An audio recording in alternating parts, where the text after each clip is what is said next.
Então, por exemplo, uma coisa muito interessante é o momento de ceia, né?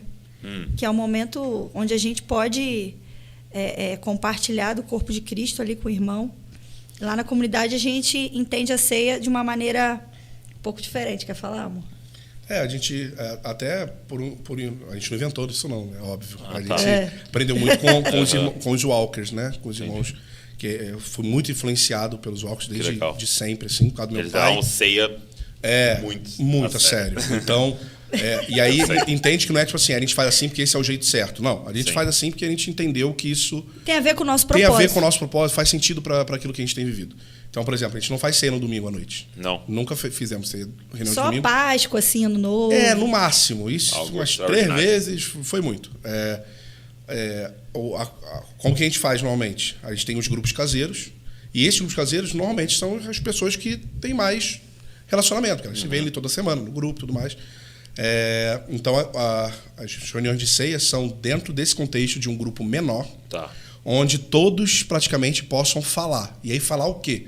Então, não tem uma pregação longa. A gente começa uma ceia com um líder ali, ou com alguém que está liderando aquela reunião, falando 15 minutos, trazendo de volta o que significa ceia e tudo mais.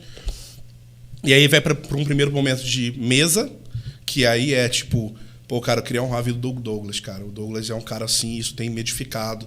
Esses dias eu passei por uma situação tal, e eu lembrei o quanto ele nessa área é muito bom e eu preciso aprender, então eu queria te honrar, cara, porque... E aí... Poxa, obrigado.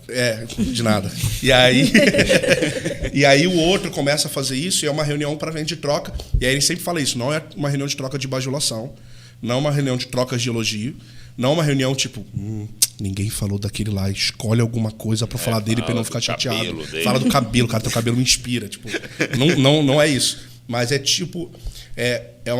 essa reunião é mensal, então é o tempo inteiro reconhecendo de fato, de forma prática, aquilo que tem visto e pode se alimentar de Cristo da vida do outro. Uau. Então tem esse primeiro momento e aí tem um segundo momento que é a ceia mesmo, de ceiar, de comer. Então nossa ceia tem um mesão de comida, enquanto isso vai acontecendo as pessoas vão comendo, enquanto falam, né? Então, enquanto vai falando, você pode... Então, não é só pão e... o pão e vinho é a segunda parte. A primeira parte é a pizza, é o que tiver ali que a galera trouxe. Então, você vai comendo enquanto...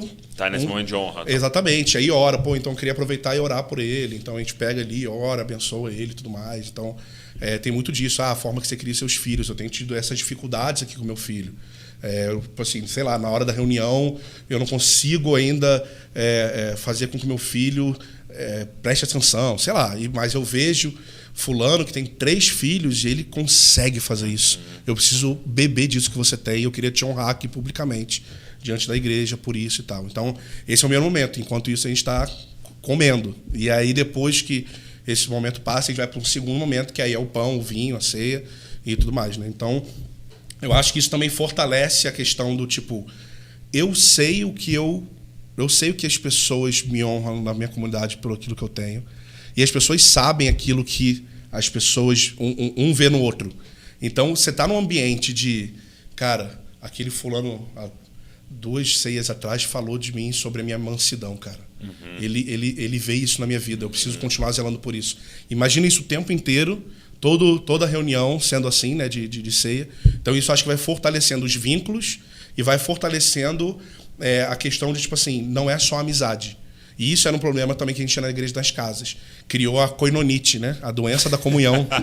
Então, tinham pessoas que tinham uma koinonite aguda. Muito bom. E gostavam era da comunhão pela comunhão. Tipo assim, vamos todo dia comer pizza e todo dia ver filme. Junto. Mas não é isso. Isso é um resultado dessa parada da ceia, por exemplo, que a gente falou. Tipo, existe algo muito profundo. Nós não somos um clube de amigos, mas isso... a gente não caminha pela amizade, mas a gente caminha por um propósito. A gente está vendo a mesma coisa. Nós temos a mesma visão do reino de Deus e de como Deus nos vê. E isso está nos unindo. Então, e é interessante que Paulo fala sobre discernir o corpo. Então, é justamente isso. Antes de tomar a ceia, discernir o corpo. E até mesmo aquele irmão que está mais afastado, né, nesse momento da ceia, ele é chamado de volta. Caramba, eu não tenho nada para falar sobre ninguém. Né? Então, eu acho que eu estou meio longe. Eu acho que eu estou meio longe. Não enxerguei nada nesse um mês. E aí entra o examinar a si mesmo. Porque ele se examina, ele fala, nossa... E aí, muitas vezes, a pessoa pede oração pela própria vida. Olha, eu queria pedir oração porque eu tenho encontrado dificuldade. E aí todo mundo vai, abraça, ora, profetiza. Então, tem o discernir o corpo e o examinar a si mesmo, né? Incrível.